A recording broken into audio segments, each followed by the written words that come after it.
Hey, what's up? In this video, I'm gonna show you one of the very few white tablecloth restaurant dishes that home cooks can easily make. Chicken piccata. This dish comes together in only about 20 minutes start to finish. It doesn't require any fancy cooking gear or crazy techniques, and it truly tastes like something that you'd happily pay 40 bucks for at a restaurant. All right, to get started, I've got two medium large chicken breasts. Size-wise, they're about 6 to 7 ounces or 140 to 150 grams, give or take. Thighs would also totally work here, by the way, but I don't like them for this for two reasons. One is that they have a high fat content, which isn't necessary because we're gonna be bathing the chicken in a really silky, rich butter sauce later on. And number two, they have kind of a weird form factor, like they're wide at the edges and thin in the middle, and that makes them kind of difficult to pound into a thin, uniform cutlet. Also, since we're gonna be dredging these breasts in a little bit of flour, that's gonna help them hold on to their moisture, and it's gonna make them much more juicy than just a standard issue breast. Now to prep these, I'm just gonna cut them horizontally down the middle into two thinner pieces. This is a little bit of an intermediate move and you need kind of a sharp knife to do it, but I believe in you. Just start at the thick part of the breast and then very carefully saw back and forth, checking both sides just to make sure that you're not cutting downwards too much.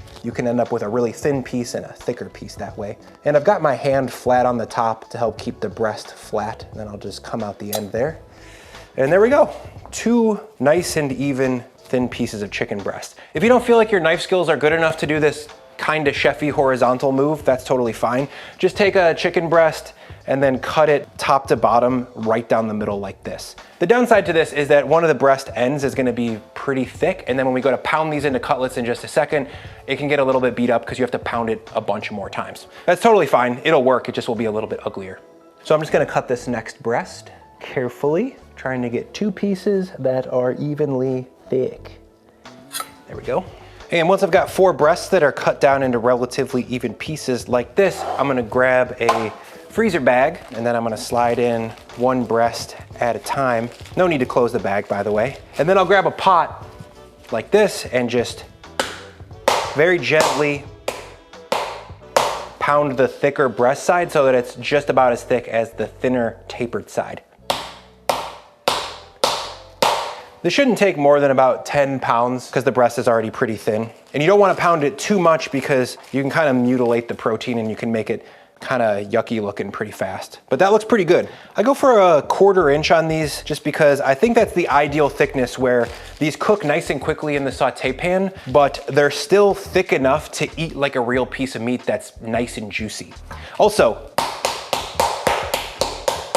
they have this product called chicken cutlet that you can buy prepackaged at the grocery store. I would probably avoid that because I don't really know why, but they eat really, really tough. My intuition tells me that they're cut from the super breasts that you would see at like Costco that are 12 or 13 ounces each. And those are chickens that are grown really fast, and then the grain of the breast meat especially gets ropey and it's just tough and I don't like it. So I think it's really worth spending the 5 to 10 minutes getting your own whole breasts, cutting them and pounding them thin. Once these things are pounded thin, I'm gonna come back and hit them with a little bit of salt on both sides. I wouldn't say it's a liberal amount of salt. It's generous, somewhere in between liberal and generous.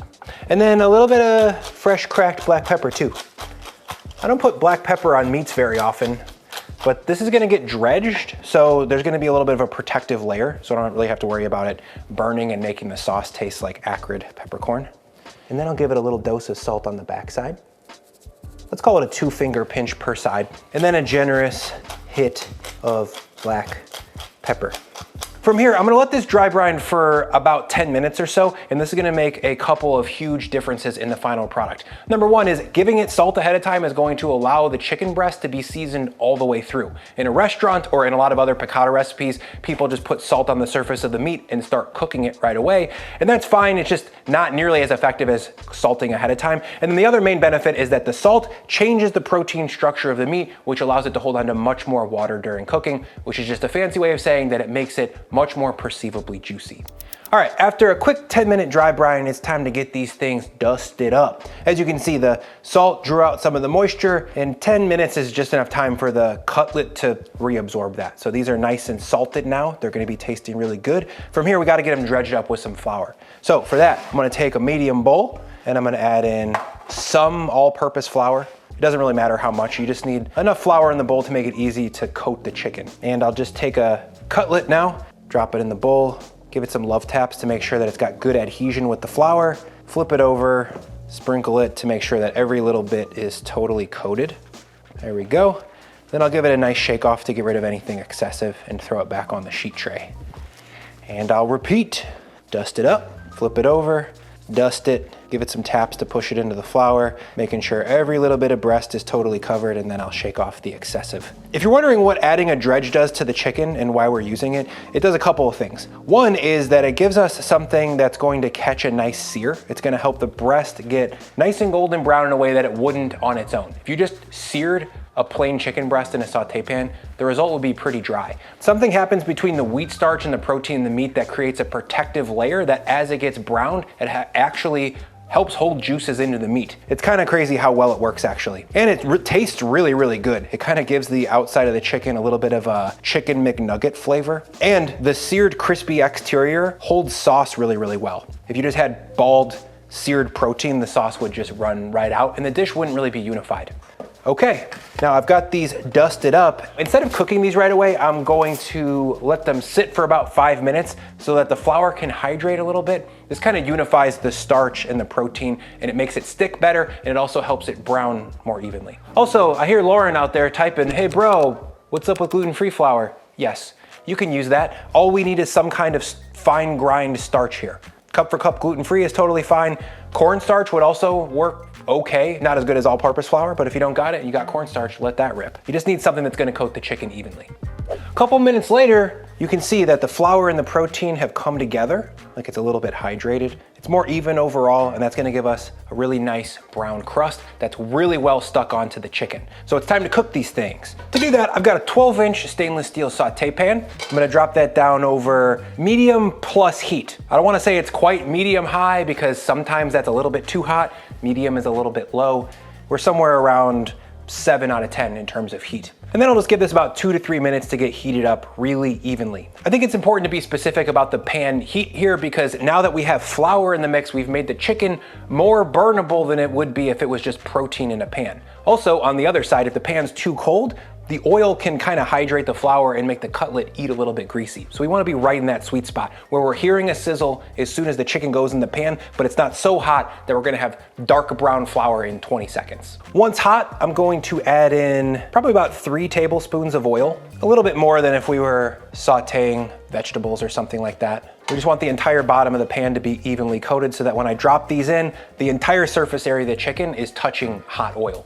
I see a little shimmer on the oil and tiny little wisps of smoke just starting to come off, so that's where I want to be. And now I'm going to take my chicken and throw it back into the dredge real quick and toss it on both sides and then aggressively shake off any excessive flour. This extra little dredge just kind of covers up any last bits that weren't nicely coated.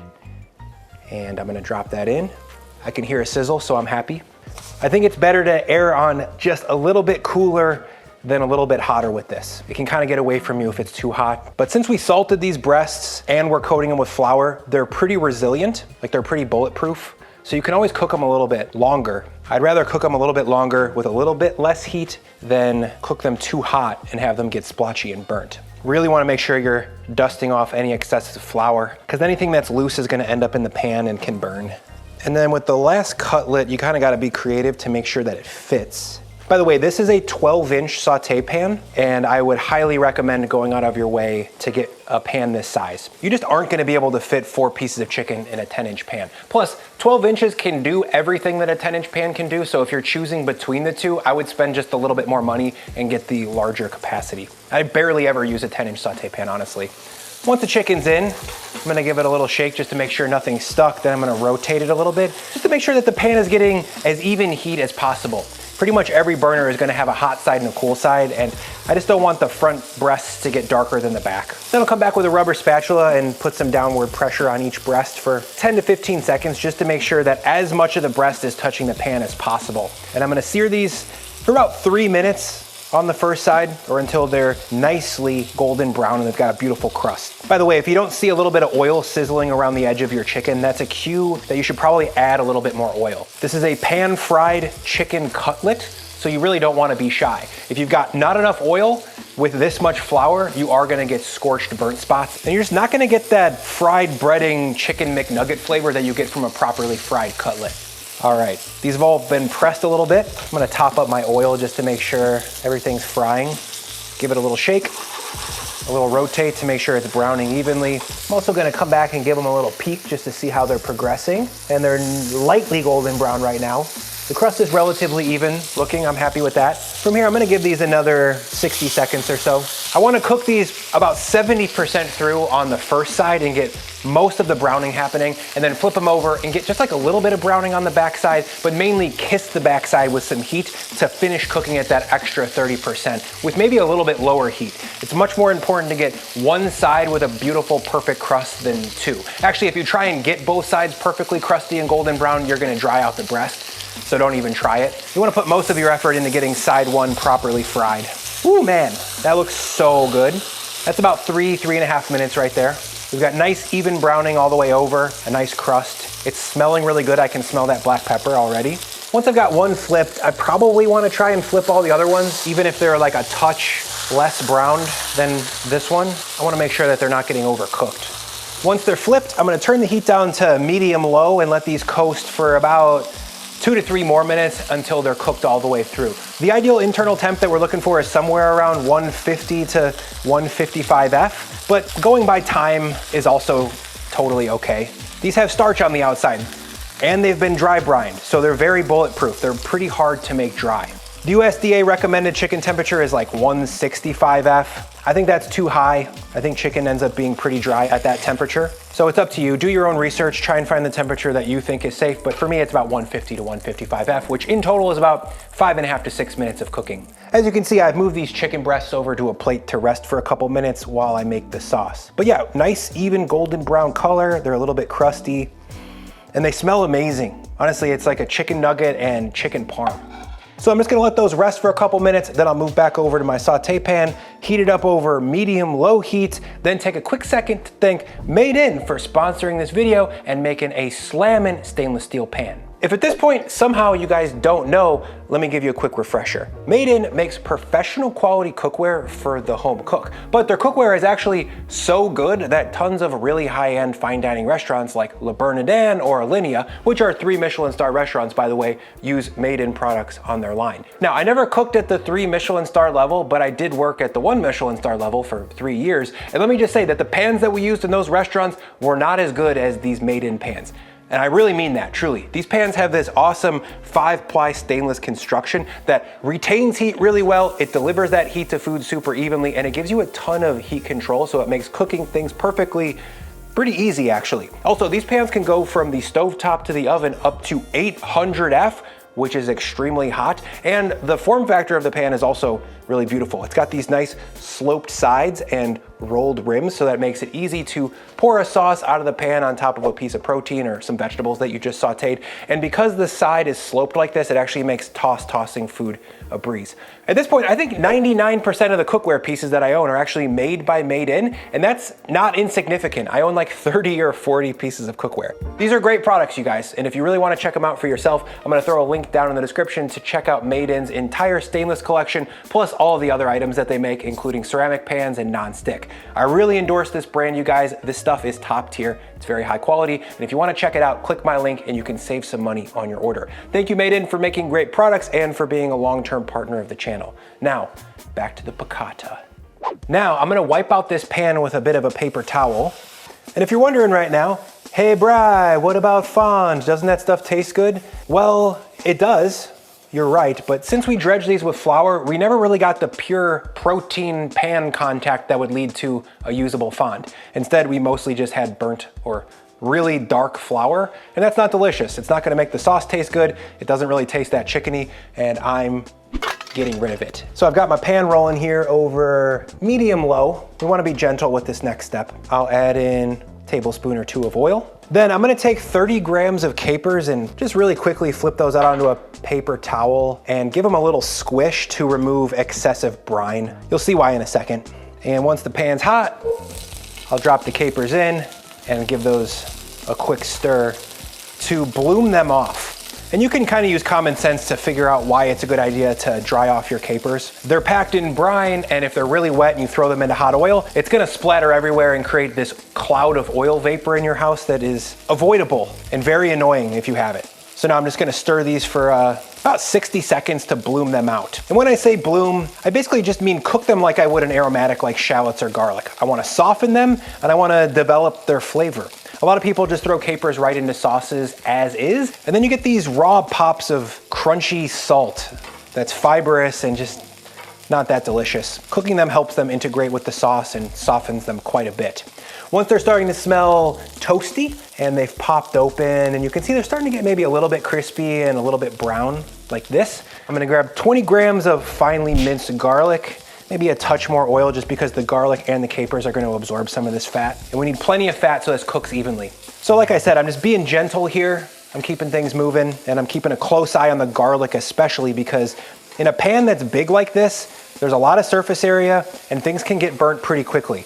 And burnt garlic is a huge problem. So if you're wondering, hey man, what happens if my garlic is getting a little bit too dark? Should I just keep on trucking? Unfortunately, no, you should definitely start over. Garlic that's even a little bit burnt is hyper acrid. It's one of the worst tastes possible in the world and it's gonna ruin your entire effort at making a delicious dish. And the cost of restarting is just very low. You just gotta pull some more capers out of a jar and mince some more garlic. Okay. After about 90 seconds to 2 minutes, the garlic is smelling nice and fragrant. I can see that it's softened a little bit. It's getting translucent. And I got the smell of fried capers in the air. This is really, really savory at this point, and we've really developed the flavors here. This is gonna make the sauce much more flavorful. And you can see it's starting to grip a little bit. That's where things start to get dangerous. If your pan has a lot of this grip going on, definitely add in a little splash of water to deglaze that before it starts burning. You wanna nip that in the bud quickly. From here, I'm gonna add in 3 grams of all-purpose flour and just whisk that into the fat to create a little bit of a roux situation. This is just enough flour to help thicken the sauce by, let's say, 10%. And it's useful for a couple of reasons. One is that it makes emulsifying the butter in the final sauce really, really bulletproof. Having that starch to bind things together makes the water and fat in the butter come together seamlessly, flawlessly, and anyone, even a total beginner, can make it work. And then the second reason is that it gives the sauce just a little bit more viscosity, which turns up the silkiness, and it just makes the whole thing much more luxurious. It's a pro move. Okay, flour is mixed in. Next, I'm going to turn up the heat a little bit and add in 200 grams of dry white wine. And then I'll just jump in and stir that to combine and use the wine to get up any little bits of garlic or flour that might have gotten stuck onto the bottom of the pan. As far as varieties go, I pretty much always use Chardonnay or Pinot Grigio because they have a nice high acidity that makes a sauce like this taste really good, and they're dry. An overly sweet wine in this context is gonna throw off the entire balance and it's gonna taste syrupy instead of savory and buttery, which is what we're going for. Also, brand-wise, I go for Boda because it tastes good enough to drink, it keeps in the fridge for a long time, and it's pretty cheap. One of those little boxes is $5 or $6, so you can't really beat it. And after about 2 minutes of reduction, the alcohol flavor from the wine should be cooked off, and it should be reduced enough to leave a long, lazy trail like this. From here, I'm gonna cook it for another 30 seconds or so, or until the small bubbles turn into large bubbles. That's what we call in French cookery au sec, or until dry. That means that you've brought the wine all the way down, concentrated its flavors, and gotten rid of any hard alcohol taste. So once I can leave a long trail from side to side like this, I'm gonna call it good. By the way, this is smelling so sick right now. The garlic is getting nice and roasty, the capers are melting. I'm really excited about where this is headed. Next, I'll add in 100 grams of chicken stock, then come back with my spatula, stir that in to the wine and the garlic and the capers, and use the fresh liquid to scrape up any browning that might have gotten caught up on the side of the pan here. That stuff tastes good at this point, but if we let it go too far, it's gonna get burnt. So from here, I'm gonna reduce this for about 60 to 90 seconds or until I've lost about half of the volume of the chicken stock. And by the way, you really wanna be frosty for this entire process. Once the chicken is cooked, you don't wanna let it cool all the way down. So you wanna move right into the sauce cookery. And to do this well, you wanna make sure that all the sauce stuff is ready to go, because as you can see, this progresses pretty rapidly. And you don't wanna be running all over your kitchen to get capers or to grab something out of the fridge, because the chances of you messing it up at that point are just extremely high. And it makes the cooking process way more stressful than it needs to be. All right. This is reduced by about half. It's leaving a lazy trail, but it's not quite as reduced as where the wine was a second ago, and that's what I'm looking for. We don't want to be overly reduced because then our sauce is going to end up being just like a little bit too thick. So now I'm going to turn the heat down to its lowest setting, or maybe even off, depending on how hot your stovetop stays. From here, I'm gonna juice in about 10 grams of lemon juice, which is a soft squeeze on half of a lemon. Then I'm gonna move over to the fridge and grab about 75 grams of butter that I've kept cold and cubed up. And that's gonna go right into my reduced chicken stock. Then I'm gonna jump in with the whisk and get that moving to emulsify the butter with the reduction. If you're wondering why exactly it needs to be cold, it's just that cold butter creates a much more stable, silky emulsion. If you were to put room temperature or softened butter into this, you would get an emulsion going, but the chances that it would end up kind of greasy after a couple minutes are very, very high. When I was line cooking in restaurants and making sauces a la minute like this all the time, cold cubed butter is like the #1 thing you wanna have on your station besides like salt. Low heat, it's just melting in. Oh man. You can just see how freaking silky this thing is looking. Satiny. I think a lot of home cooks might be intimidated by making a restaurant style pan sauce like this at home, but I hope this process shows you that it's actually quite simple. There's really not much to it other than cooking things in the right order. And time-wise, it is short. It maybe takes 7 minutes from start to finish. Once the butter's all whisked in, I am going to kill the heat and then kind of check the final viscosity. Since I'm talking it on camera, I cooked this a little bit longer than you might at home, and a little bit extra chicken stock got evaporated, so mine's just like a teeny tiny bit on the thick side. So don't hesitate to have a little bit of chicken stock nearby or even a little bit of water to thin this out. A thicker sauce is good because it's gonna grip the chicken, but if it's too thick, it's not really gonna eat like a sauce. And it can get a little bit pasty too once it cools down, and that's not really what we're looking for. And guys, look at that. I mean, that is just so freaking silky. Viscosity's looking great. It's nice and saucy. I am gonna taste it for seasoning now. Even though there's a ton of capers in here and those are quite salty, the sauce itself probably needs some. Yeah, flavors are great, but it just needs a little bit of maturity, a little bit of sparkle. So I'm adding in maybe a small 2-finger pinch and then one final taste. That's so good. It really, really tastes like restaurant food. It's super silky. It tastes luxurious and rich, but it's not heavy. You get a little bit of saltiness from the capers, a little bit of that funky brine quality, and then that round garlic flavor just ties the entire thing together. It is such a beautiful sauce. But to finish it, we gotta freshen it up a little bit. So to do that, I'm gonna add in 5 grams of very finely minced parsley. Definitely make sure that you run your knife through it 30, 40 times without bruising it, but you want it to be very finely chopped. And then I'm gonna add in the zest of half of a lemon. I like lemon zest for sauces or just things in general because it's a little bit more mellow than lemon juice, which can be very, very acidic. And it's just not my favorite. The lemon zest gives you all of the beautiful aromatic qualities of lemon, just without the excessive acidity. It's really, really beautiful on this sauce. It makes it taste more lemony without necessarily making it more tart. And there we go. Ooh, ooh, ooh, ooh. Look at this. That's so good. I love it. Let's plate it up. Now to serve this, I've just added a touch more heat to my sauce to make sure that it's nice and hot to put on top of the cutlets, because as a reminder, they've been sitting off to the side for about 5 minutes. And it's not like they're cold, but they're not exactly ripping hot. And we just wanna make sure that the entire dish still eats warm. And then to serve, I'm just gonna add a liberal amount of this beautiful sauce on top of each piece of chicken. Don't be shy. You want each bite to have quite a lot. I'm also serving this family style, as you can see, just because I think it looks the best this way. And it's a real showstopper. It's a wonderful dinner party dish that really wouldn't be that hard to double if you had a second 12-inch pan. Or you could do the chicken cutlets in batches and keep them warm in a super low oven and make a double batch of sauce. And you could pretty easily dazzle 8 guests. Okay, the last step, since this is a lemon sauce, we wanna add just a little bit more lemon essence to kind of drive the whole thing home. But like I said, lemon juice, too sour. So instead we're gonna grab a lemon and a microplane, and I'm just gonna hit it with a little bit of zest for each cutlet, just to make sure that this dish hits super fresh. Don't go too deep on the microplane though, because you can get to the bitter, pithy stuff pretty quick. You just kinda wanna give it a quick rotate like that. And there we go, dude. Chicken piccata. That looks so sickeningly good.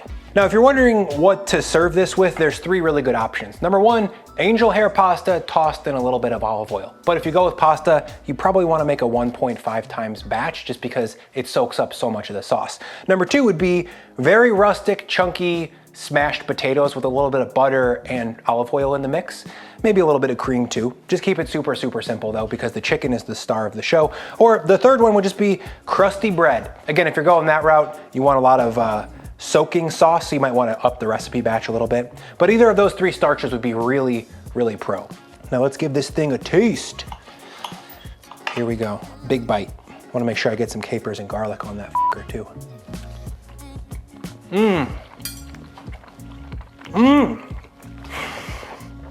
Dude, right away, you get the crust on the chicken, which is so good. It's starchy. It used to be crispy and now it's a little bit soft. That's always a good textural result. It's just so interesting and so satisfying and comforting.